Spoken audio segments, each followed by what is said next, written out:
కూరలు ఎన్ని చేసుకున్నా ఫస్ట్ తినే 2 ముద్దలు మాత్రం ఒక ముద్ద పొడితో అయితే ఇంకొక ముద్ద ఖచ్చితంగా రోటి పచ్చడితో తినడానికే ఇష్టపడతాం. అలా ఒక మంచి రోటి పచ్చడి చూసేద్దామా?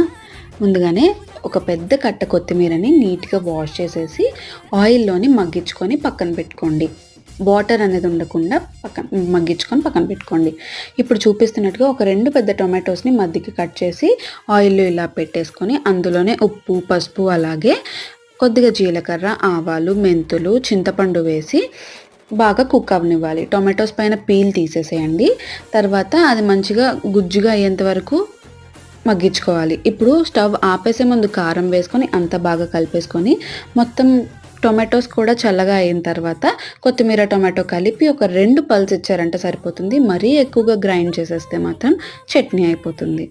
అస్సలు బావుండదు. మంచి తాలింపు వేసుకొని వేడి వేడి అన్నంలో నెయ్యేసుకొని తింటే ఆహాహా!